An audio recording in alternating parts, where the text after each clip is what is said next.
worlds to a better wonder to behold. No poverty, zero hunger for the elderly or younger. Good health and well-being, good education, empowering women to become sensation.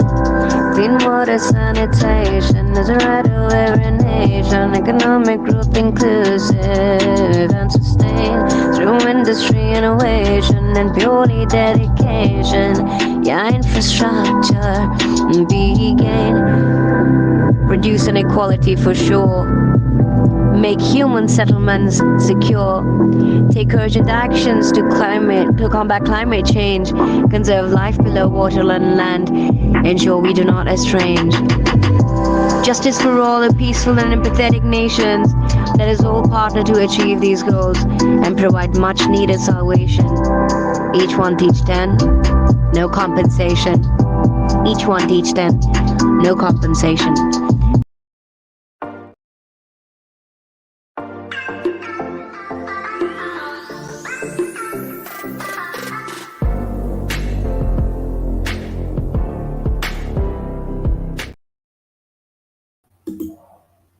Hi everyone, thank you so much for joining us live today. So, good morning, good evening, namaste, hola, bonjour, geremer, terve, and maraban.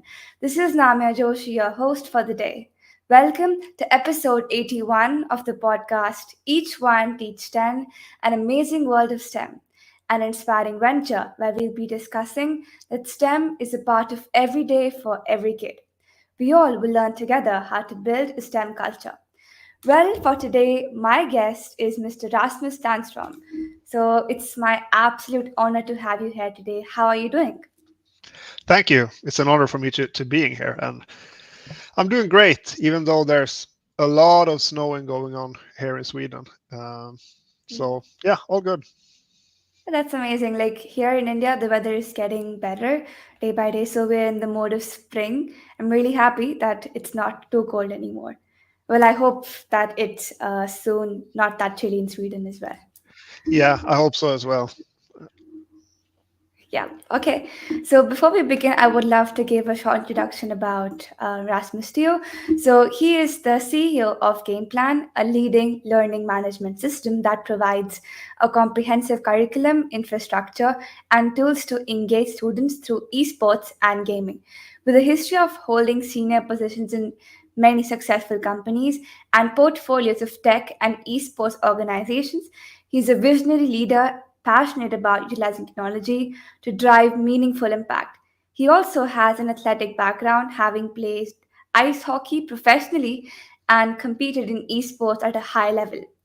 This experience in competitive sports and gaming enriches his understanding and approach to leading in the esports industry. He actively leads both grassroots and professional esports organizations. And like I said before, I am totally honored to have you on my podcast today. So before we begin, we would love to know more about you and the work that you do. Yeah, thank you so much. I'm a tech entrepreneur. Basically, I run a couple of companies. I think it's about 8 right now. But Gameplan is basically where I spend all of my time. That's the biggest passion project, or what to say, but also the project and company where we feel that we can help and do the most difference. So some of the other companies are a little bit boring, I would say. Some are software development companies where we work with companies like Spotify and Klarna and Hemnet, basically doing consulting, but also some other interesting projects. But Gameplan that's where I spend basically all of my time. And our goal is basically to help as many kids as possible to grow with their biggest passion, which in this case is esports and gaming. So Absolutely.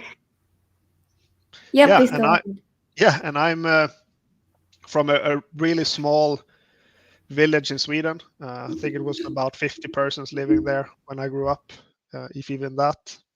And yeah, went to a school with 70 kids, and I think that was a pretty high teacher to kid ratio in that school, and everyone could be who they wanted to be, and it was a really great environment to go to as a kid. Yeah, also been doing a lot of traditional sports growing up, like ice hockey. My whole family, basically, on my father's side, has been professional ice hockey players, and on my mother's side, they have been professional football players. So have a lot of that in the family, and yeah, played a lot of games growing up. That was my biggest passion. I thought that was more fun than playing ice hockey, actually. That's absolutely amazing that you're, having a passion to make sure students can engage using game plan in education through esports. And you've always loved to play sports like football, like ice hockey. And even like me, I love to play basketball. So I think that's where we have a common point at. And of course, like I really loved meeting you at the BET event in London this Jan. And it was amazing, as well as we went for gondola ride with Stephen, with Becky, and I'm sure I hope you're okay now. Yeah, I'm okay now. I'm not as tough as you are, you and your mom and Ella and the other people that were a part of that ride. I don't like heights, so I was kind of scared to death almost by going on that ride. But you guys did a good job keeping me calm. So thank you for that. But I'm feeling better now than I did back then. Thank you so much. I'm really happy to know that you're feeling better now. Okay, so I want to ask you, like, how did your background, like, you talk about, being a professional ice hockey player. So, how did your background in professional ice hockey influence your approach to leadership in the esports industry? Yeah, I think that I learned a lot from my years playing ice hockey. Both as a kid, I think team sports is something that a lot of kids should try out when they are growing up, even though like it might not be your biggest passion. It's still good to be a part of some kind of team because you learn a lot. From ice hockey, I learned how to become a good team player, how to manage conflicts within that team, about grit, about working together towards a common goal, about like the most important part, like not giving up, because you have other people in the team depending on you. And also learning, I think that's really important, learning how to not how to lose, but how to manage losing or coping with the loss, losing a game, losing a league title or whatever. That how you learn from that, how you keep growing and use that as fuel to try to become even better. I think that's something today that a lot of young kids in sports, and I know this is a hot topic in Sweden, that kids are not really learning about losing because right now there's have been a change where you can't really count scores up until a certain level. So there's no winner and no losers. But I think that is a little bit backwards because I think it should be more focused on actually helping the kids understand that losing is not the end of the world. It's just a part of the process of growing. I think that was an important lesson that I learned from a young age. And also, um, the ice hockey world and culture, it's better now, but when I was active, it's a quite harsh environment. It's not really um, welcoming to everyone, and there's a lot of pressure and so on. And I think I learned a lot from that as well, both from having coaches that didn't really care at all about their players as persons; they only cared about the results. But also having coaches that actually cared about the persons and seeing how that kind of impacted the team and how that kind of helped the teams becoming stronger and performing better. But it's an environment where it's a lot of pressure on the coaches as well, because if they don't do a good job, they get fired quite quickly. So it's a balance. So I would say that I've tried to take the best from what I've learned from the coaches that had like a personal touch and really try to understand the players as persons, trying to take that with me, but also understanding that you need to have results. You need to be able to move forward and kind of get to that. So I think it affected me a lot, my background in ice hockey. I hope for the better. Yeah. That is indeed absolutely persuading, if I may say, that you've learned about how exactly you have to cope up with stress management when it comes to failure as that is, again, like you said, part of reaching success, because we need to learn that failure is an important thing, as it is, again, the first attempt in learning. And you're talking about teamwork, as students must engage themselves in team sports. And I totally agree with that, because you learn how to, like you said, manage conflicts between your team, learning about never give up, like you all have a common goal, so taking each other together as one in harmony and learning from each other. And again, agreeing to disagreeing at a particular point. And most importantly, I think, being empathetic, because you need to take care of your fellow teammates, as well as listen to your coaches, listen to what they want to you to do. And again, it's for your better as well, because it helps you to become a better player, and again, learn better skills. And you'll be able to focus upon achieving the goal, and that again has shaped you as a better individual in the esports industry. Yeah, thank you. And I totally agree. It's team sports is definitely something I think is good. That's also, but it doesn't have to be a physical sport. It can also be an esport or a game or anything where you work together as a team, if you treat it as a traditional sport. So that's really important, I would say. Absolutely. So we were talking about game plan earlier when we were talking about introduction.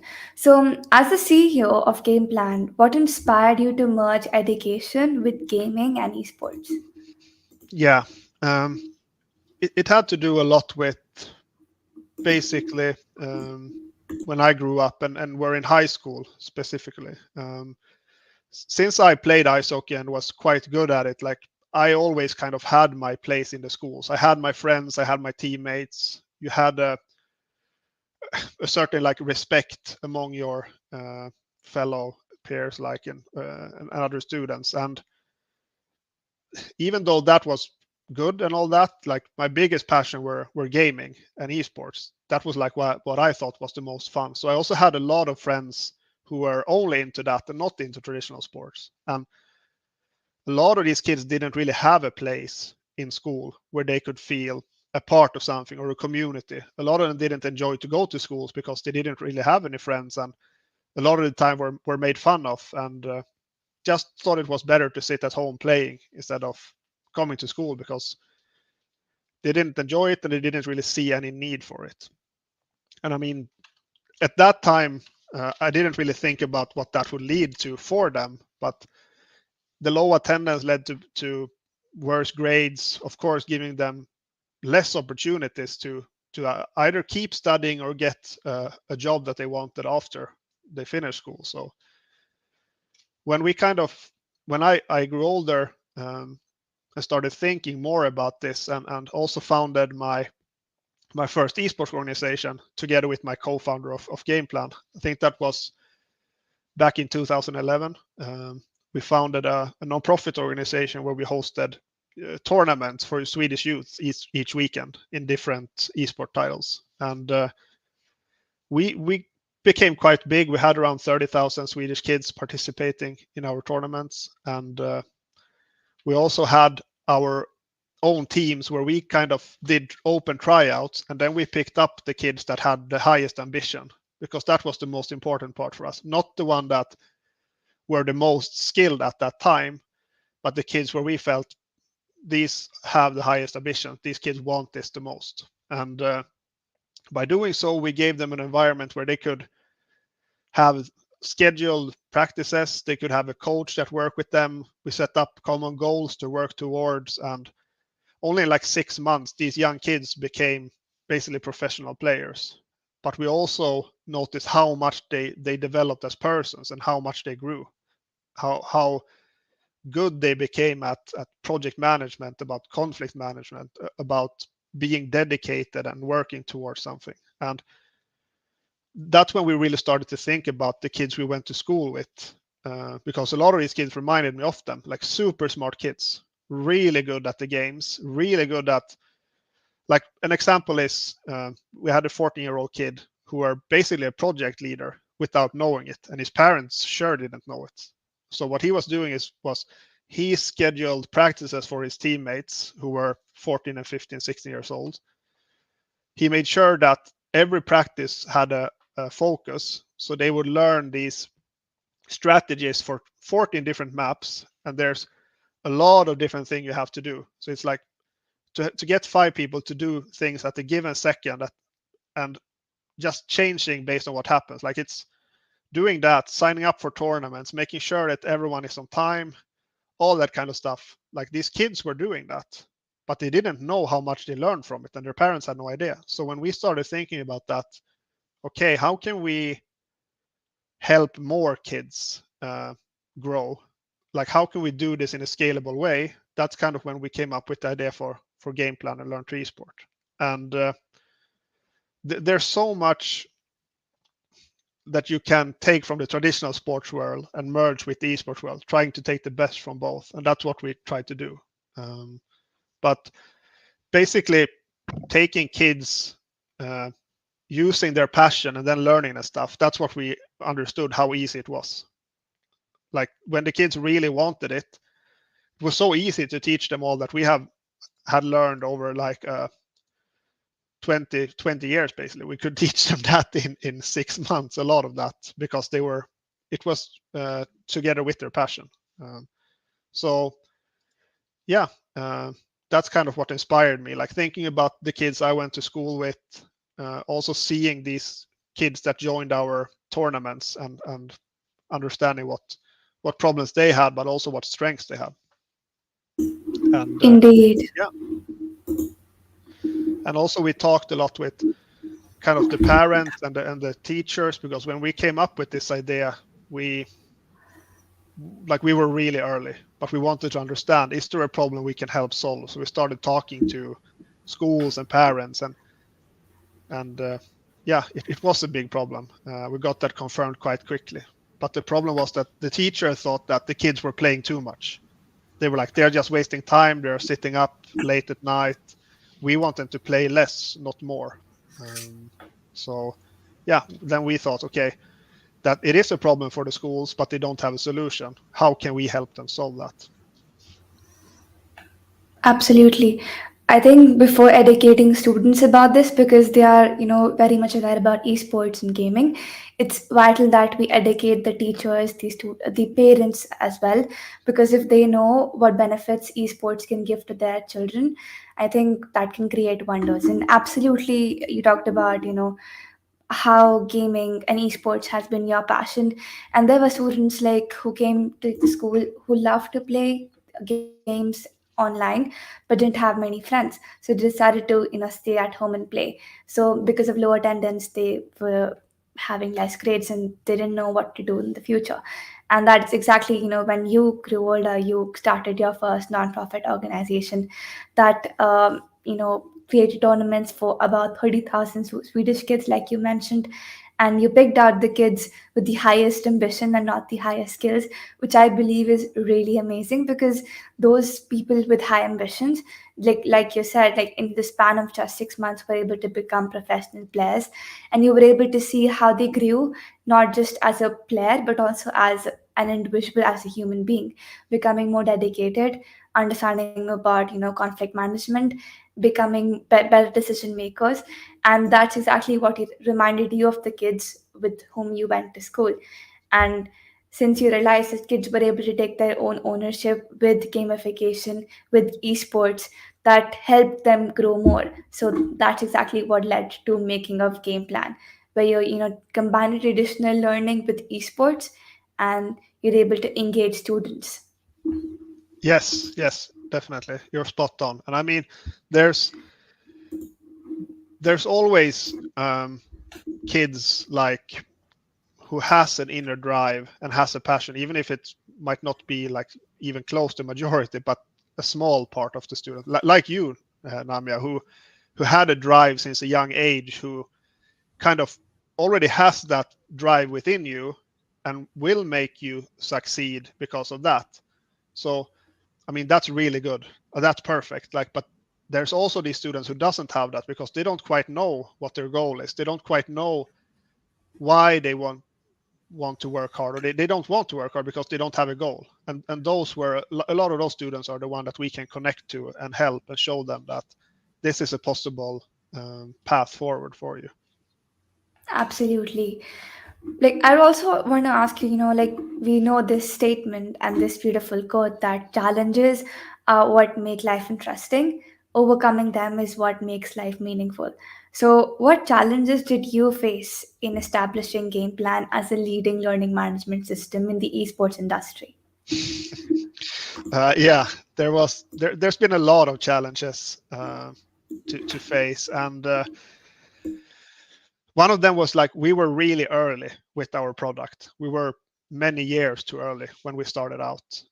We started back in 2015, and like a lot of the parents and teachers, as I said, they they saw this as a problem. They saw esport as something bad, not as a part of the solution. Like they wanted the kids to play less instead of more, and we kind of wanted to show them that your kids already have learned a lot. Like you don't know how much your kid has learned and what potential your kid has uh, because they have been playing and because they have been a part of this. So we started talking to some schools and asked them like, can we be a part of an open house and talk to these kids and parents and show them this is what we would want to do to try to get enough of interest to show the school that this is something you should do. So we found some schools that were willing to try this and at least give us the chance to talk to them.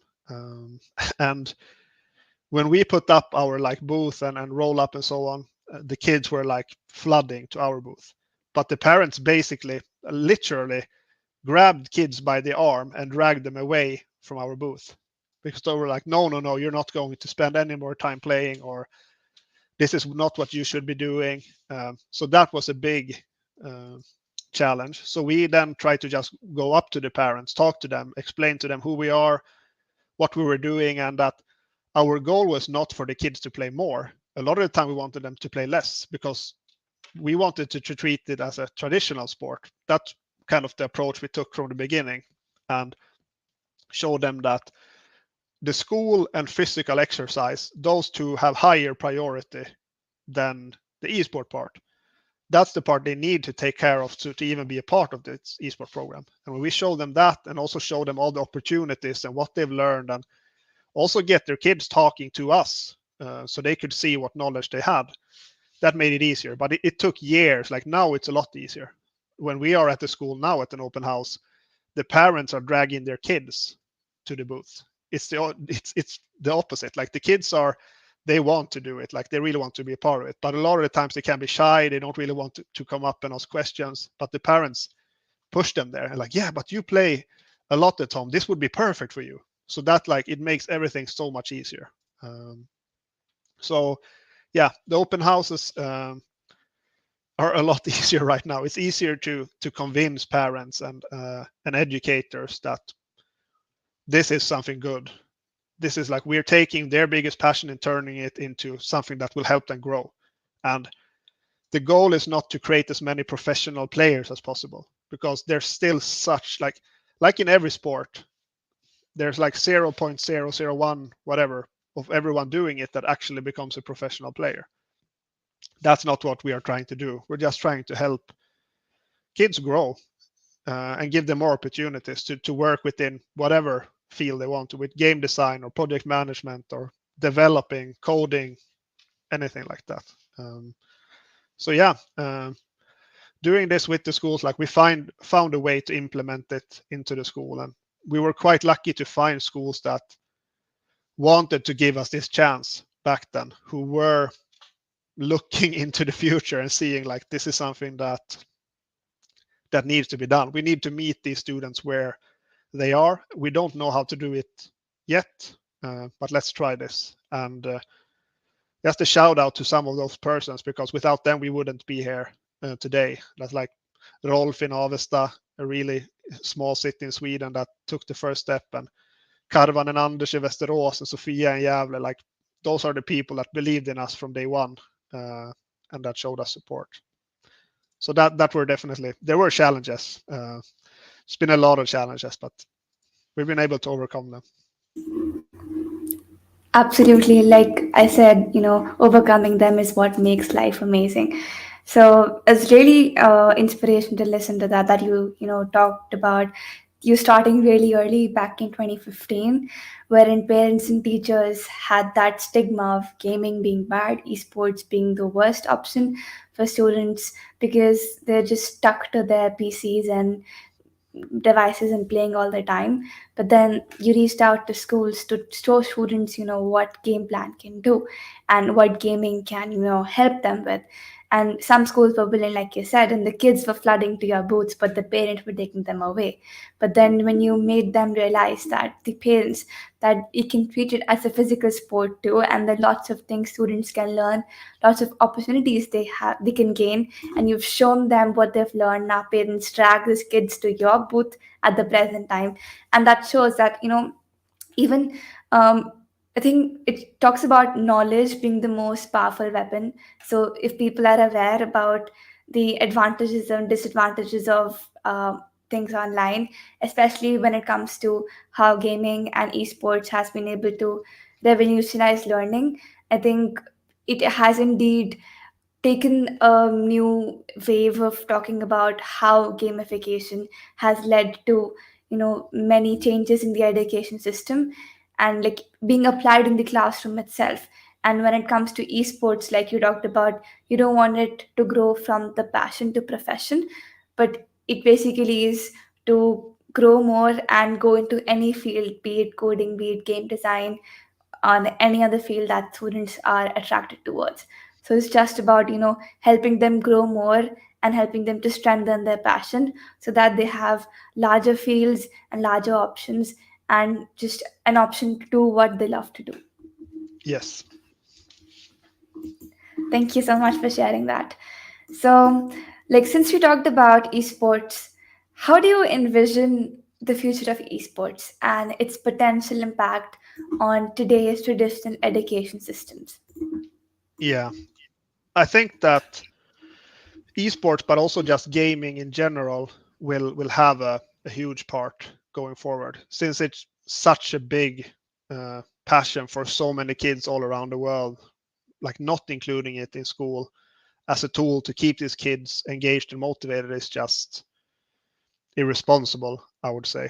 So I think that it's going to play a big part, and that's just, it could be other subjects or stuff than esports and gaming as well, but having something that the kids really care about and using that to help them grow, I think that will be a big part, but also to help kids prepare for the future. I mean, the world has changed a lot during the last 5 to 10 years with all the different advancements that have been made on the technical side, but also other aspects as well. So I think being able to adapt and grow together with that is going to be important, and taking what's working in the traditional education system, but also merging that with new technologies. But there's also, of course, has to be a balance of how quick you can progress, since it's kids' futures that's like in the, not sure how to say, but in the balance or whatever. But because that's, you can't just take something and start using it, and then you see after 3 years that the kids that used it, like, they got worse or weren't developing at all by using it. So it has to be a balance. But I think that it's being done in a responsible way right now. It's taken time. I mean, we've been doing it for almost 10 years, and now we are at the place where we feel that the schools understand what we are doing. They see the value. We can show them the value of how much we can help these kids. And yeah, I think that it's going to have a big impact on the educational system going forward. Yeah, and it's also important, I think, that the companies now trying to build solutions for the educational space are doing it for the right reason. I mean, in the esport industry, we've seen a lot of companies just jump onto esports because they think it's the next big thing and want to make quick money. But if you want to make quick money, you should stay out of the education market. Like, that's just, you need to do it for the right reason. You shouldn't be in there just to make money. You should be there to create a solution that helps the kids, that helps the educators, and actually solves problems. And I think, like, we have worked a lot with educators to build a platform, to build a curriculum to where it is today. That's been kind of the key part, because we who founded the companies are not educators, but now a big part of the companies are that, because we needed their knowledge, we needed to understand their part, what they needed, and really figure that out. So yeah, you should do it with the educators, together with them, and do it for the kids. That's how it should be done, or you shouldn't do it at all. Absolutely, I totally agree with that. Like you talked about, the reason of starting something should be valid, should have a purpose, and it should not just be for quick money. And I totally relate to that because I've seen lots of new startups and new companies that are including like artificial intelligence in every single aspect of what they do, because that's kicking, and that's the new generation's needs and what will be the future. But then again, it should not be for the money. That's not the only idea it should be focusing upon. It should be how it's able to help students, or be it anybody who needs that technology. So that's again very relatable. And like you talked about it being a huge part of the future, where kids can grow as better individuals, they know how to prepare for the future. And indeed, the balance is needed. It cannot be totally gamification. It has to be a balanced way of focusing upon physical classroom learning and adding the gamification elements with esports and gaming to enhance the classroom environment, to make sure the syllabus is covered in a fun and creative way where students are engaged and they're not stuck in the monotonous learning environment. And indeed, I believe that career pathways are emerging through game development. And again, it's also being able to focus upon how we can embrace esports so that students can be prepared for a very digitally connected world that is blending gaming with traditional education, and it's able to meet the evolving needs of society. Yes, 100%. And I mean, we are not claiming to have built something where we have created a revolutionizing way of learning stuff, or something like that. We are kind of just taking what the kids like, what they really love, and then using that to help them grow and help them easier, or more easy, want to do traditional subjects. Like, we're not only just teaching kids how to play games. Like, that's a really small part of this. What we have curriculum created by subject matter experts and by educators that are connected to state standards in the US, and to a lot of other standards. And we have certifications that the kids can take and actually use them to get jobs. So having this as a curriculum to teach them video production or game design and stuff like that, that's where it becomes really powerful. That's when the schools really can use it as a CTE course or an elective course or for an after school program. That's kind of what we are offering. So that's how it should be done, not just as something like this, because it could also be counterproductive to just, if you just start an esports program and let the kids sit there and play and think that, yeah, now we have an esports program, the kids would want to come to school. It doesn't work like that, because then the kids be like, why should I come to school to just do what I do at home? If they could just sit at home and play, they will keep doing that. So you need to have something and create that community and show them the path forward. True, absolutely. So before we move on to some of the comments, and we have some questions as well in the chat, I'd love to ask you this fun question. So, if you could be any character from a movie or a TV show, who would you be and why? Hmm. Um, that's really hard. I mean, I watched a lot of anime growing up, but a lot of the anime characters that you really like have had a really tough life. So I'm not sure I would want to swap with any of them. But yeah, I think I would still have to say, this was a really hard question.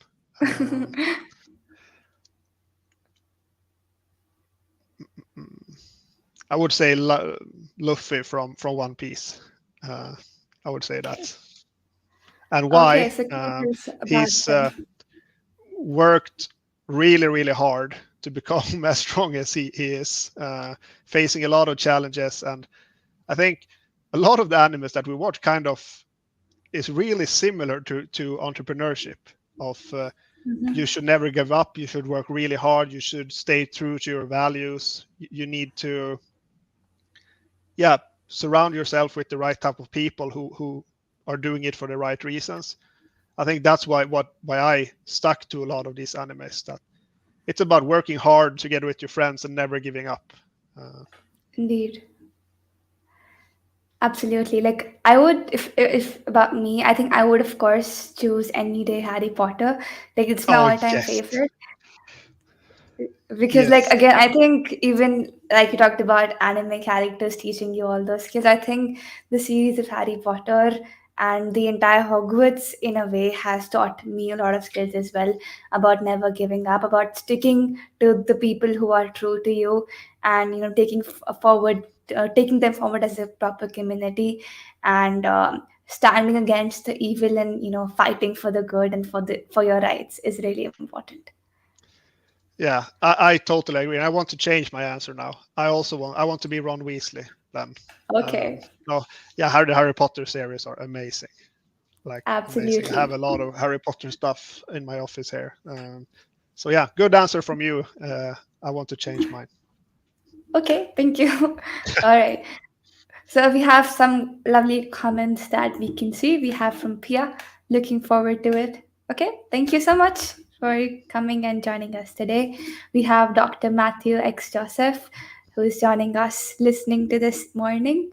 Thank you so much for joining. We have Miss Monica joining us today. We even have Game Plan there in the chat. Hello. Hello, game plan. Like there's another comment from Miss Monica. I'm too scared of heights. I did gondola ride as Namia was with me. Well, I guess you have another person with you who is also scared of heights. Yeah, but she was a lot better than me hiding it. Yeah, I If think that's the I case, would I was. agree. Yes. Yeah, yeah, So we have a question from Miss Motherlord. Rasmus, for educators new to comparing vendors in this space, could you offer advice on the top 2 or 3 things they should look for in a vendor, and or a few important specific questions they should ask each vendor during their comparative process, maybe about data privacy, etc. yeah. I think data privacy, making them explain or show you the data privacy policy, show you what standards they are using and are um, like following, and that they are actually protecting the students' data privacy, and they're not selling it to third parties, or they're not having a system that could be easily hacked or whatever. Like, but also what type of data they are saving. Like, are they saving the data they need to be able to offer the services? Because I think a lot of the times, a lot of the vendors are saving a lot more data than what they need to be able to offer a good service. So I think that's one thing. Another thing is, I think, trying to really find out if the company is doing it for the right reason. And this is like, for an educator, I know like they have a lot of work to do. They don't have a lot of time. The same for everyone else, the admins, but trying to figure out who's behind the company, who's a part of the board. I think that could be a good suggestion. But also just talking to a lot of other current users to see what their experience is. Do they have a way to provide feedback to the vendor? Are they actually listening to the feedback? I think those are stuff that shows that the people behind the product really care about it. So I think, yeah, just speaking to people they trust in the industry, trying to figure out more about the company and about the product. Indeed. Thank you so much for sharing that. And thank you for the question. All right. So before we end, we would love to know where we can find you online. And we would love to have a message that you would like to give to the audience that is listening to us right now. Yeah, for sure. I can start with the message I have for the audience, and that's doing it for the right reason, as we talked about, treating esport as something good, something to help the kids grow with. but also for other who want to build products in this space, that it's not easy to build products for the education space. So if you're going into it, do it for the right reason.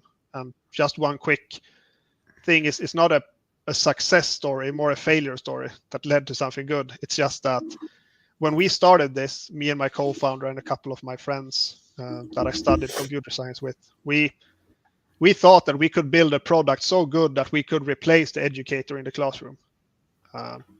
Hearing me say it right now makes me understand how stupid it actually was.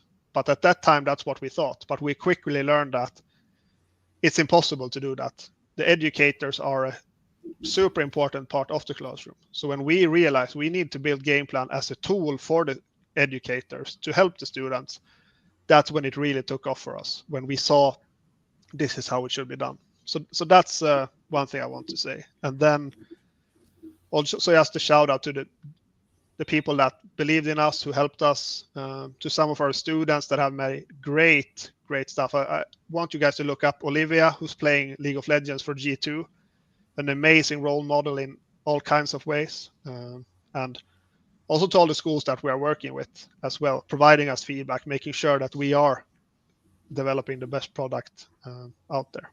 So yeah, and if you want to find more information about us, gameplan.com, Gameplan on LinkedIn, Twitter, Instagram.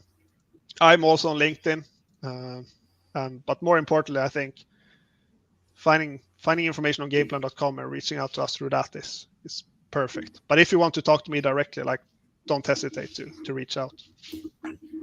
Absolutely. Thank you so much for sharing the message and where we can find you online. And indeed, like you said, doing for the good is what you need to do when it comes to being a tool that you're creating in any field or even in education. And listening to you today has reminded me of this fact that the integration of esports into education not only meets students where they are, but also opens door for them to new forms of learning, creativity, and collaboration in this digital age. So thank you so much, Mr. Rasmus, for your lovely time and sharing those lovely thoughts with our audience today. And it was absolute honor of mine to have you today on the podcast and listening to your engaging thoughts about doing good for the society. Yeah, thank you so much. It's been an honor for me to be here, and I mean, I'm a big fan of you. Just keep up the good work, and I think Thank you're you. an amazing role model. Thank you so much. That's an honor. Thank you, and thank you everyone for listening to this episode. And I'll see you on the next one. Till then, each one, teach 10. Have a nice day.